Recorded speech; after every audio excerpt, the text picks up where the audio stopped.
When the powerful landowner Caleb Wharton ruthlessly evicted orphaned Jessica and Thomas from their childhood home, the children's world crumbled. This heartless man, hiding behind false debts, stole the last possessions from the most defenseless. But an old map, hidden by their mother beneath the threshold, gave the children the key to exposing his cunning plans. Prepare to discover how one small find led to a shocking reckoning and the ultimate triumph of justice. Life in the small, dust-ridden town of Prairie Creek was already impossibly harsh, where every new day was a fight for survival. But for young Jessica and her younger brother Thomas, it turned into a true nightmare when their world collapsed with the untimely death of their mother, Sarah. Sarah, a woman with strong hands and an unbreakable spirit, had been their sole support, the person who, it seemed, bore the weight of their modest farm on her shoulders, preventing it from sinking into the sands of endless poverty. Her unexpected passing was a deafening shock to the children, a blow that knocked the last ground out from under them. The grief was so profound that it seemed to swallow the very air around them, leaving only a vacuum of despair and emptiness. Hardly had they begun to recover from this unbearable loss when a new enemy appeared on their doorstep, like a predatory vulture, the influential and ruthless landowner, Caleb Wharton.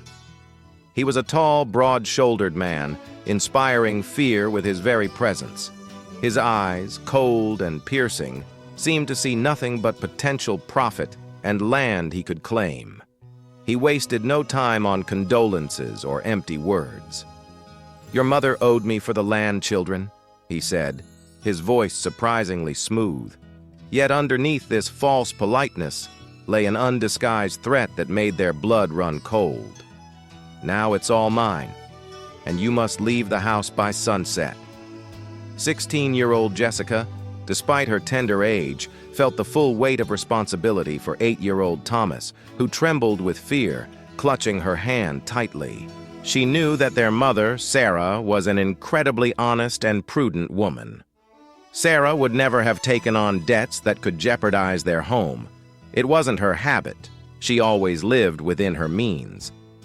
But Wharton, as if by magic, produced some official-looking papers covered in elaborate signatures and stamps that the children naturally couldn't understand.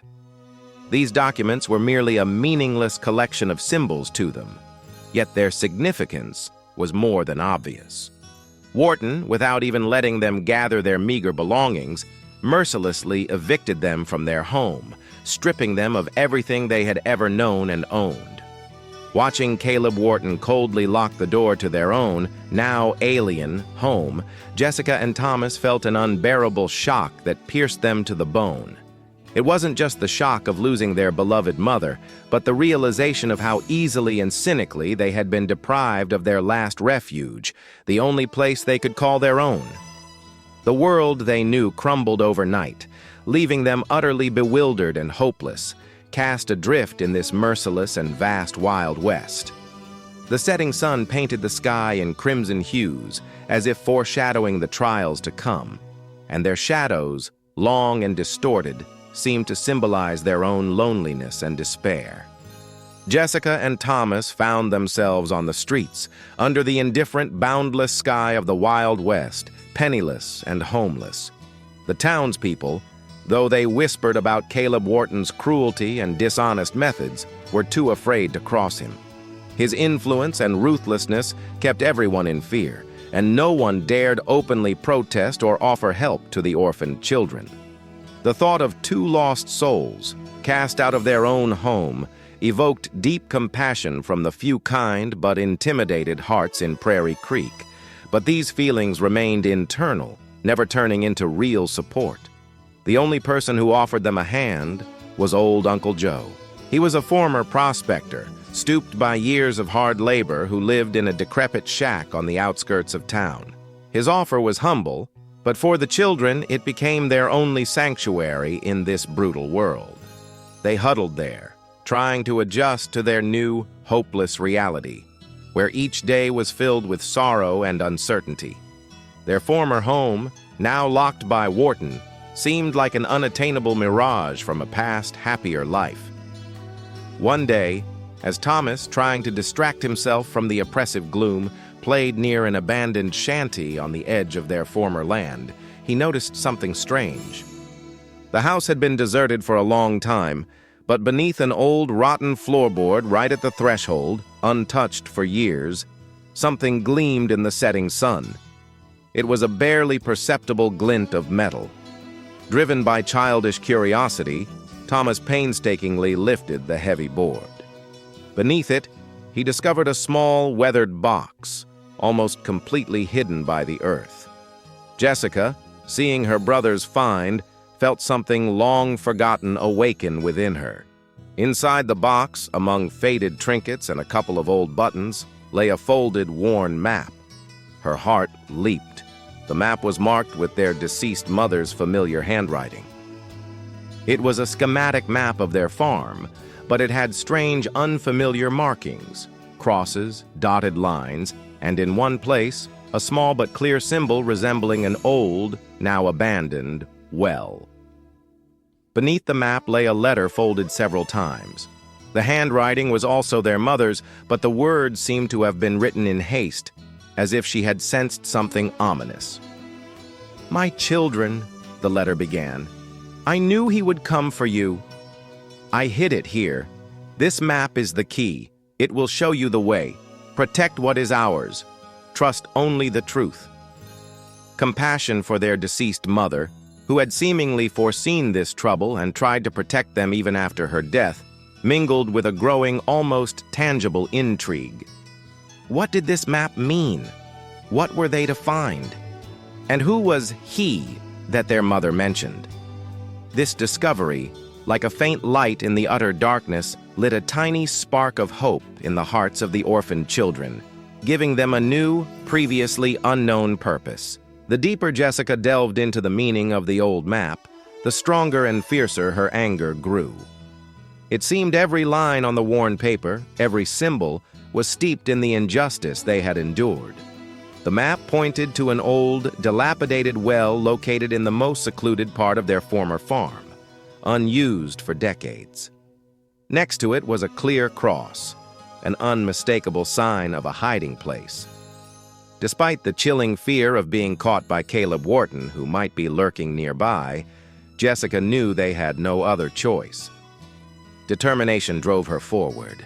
They had to act, and act immediately. Under the cover of a moonless night, when the stars barely twinkled above the endless prairies, Jessica and Thomas crept onto their former land. They armed themselves with the only shovel that kind Uncle Joe had secretly lent them, fearing Wharton's wrath. Their hearts pounded in their chests. Every rustle sounded like approaching footsteps. Approaching the old well, they cautiously, trying not to make a sound, began to dismantle the ancient moss-covered stones that concealed the entrance to the hiding spot. Jessica's hands trembled with tension, but she kept digging, driven by a mixture of despair and a new, awakened hope. And then, beneath a layer of damp earth and crumbling stones, Jessica discovered what she was looking for, a small but sturdy old chest, rotted by time but still intact. As she painstakingly lifted the lid, a wave of anger literally washed over her, so intense it stole her breath. Inside the chest were not only old, officially notarized documents for their land, signed by their grandfather, but also a stack of yellowed letters.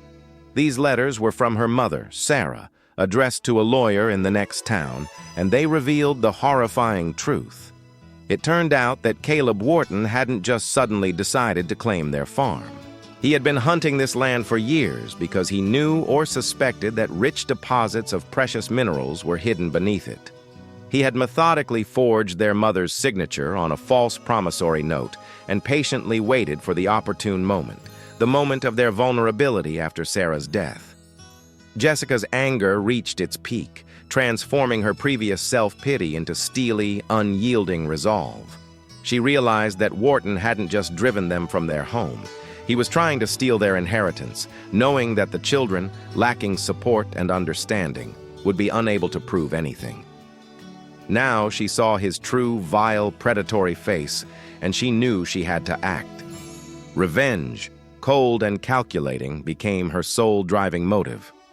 The next morning, with the first rays of sun piercing through the dusty streets of Prairie Creek, Jessica, tightly holding Thomas's hand, confidently walked into the town's sheriff's office. In her hands was that very old box, and in her eyes burned the fire of unwavering determination. Sheriff Brody, a man known more for his slowness than zealous execution of duties, but honest nonetheless, initially waved the children off. "What do you want, kids?" Wharton's a respected man, no need to bother him with trifles. But Jessica wouldn't give up. She resolutely placed the yellowed but irrefutable land documents and her mother's letters on the desk, clearly, step by step, explaining Caleb Wharton's entire scheme of deceit. The words forgery, fraud, and illegal dispossession finally made the sheriff look up from his papers. His face slowly darkened with mounting anger. He had suspected Wharton of shady dealings for a long time, but had never had concrete proof. Wharton was immediately summoned to the office. When he saw Jessica and Thomas, his usually arrogant, self-assured face first paled, then contorted with pure rage. "It's a lie! These vagrants are slandering me! I'll make them pay!" he shrieked, his voice cracking. But it was too late. Sheriff Brody, after carefully examining the letters and documents, personally confirmed the forgery of signatures and the fraudulent scheme. He called in witnesses, an old clerk from the land office who remembered Jessica's grandfather registering the land, and neighboring farmers who confirmed that Sarah, the children's mother, had never borrowed money and had always lived honestly. In the end, Caleb Wharton was arrested right there in the sheriff's office. News of his unprincipled machinations quickly spread through the town. The townspeople, many of whom had suffered from his greed themselves, gathered outside the building, their whispers escalating into indignant shouts and curses. Jessica and Thomas not only got their land back, but also secured fair compensation that Wharton was ordered to pay for years of his crimes. Watching Wharton being led away in the prison wagon under the jeers of the crowd, Jessica felt not just relief that the nightmare was over, but a deep, incomparable, vengeful pleasure. Justice, though it came through a harsh path, had triumphed. The orphaned children, thanks to their incredible bravery and their late mother's foresight, didn't just reclaim what was theirs. They taught the entire Wild West a lesson. Even the most powerful and ruthless villains can fall when the truth finally comes to light. Their story became a legend, a reminder that even in the darkest corners, there's always a spark of hope and a chance for retribution.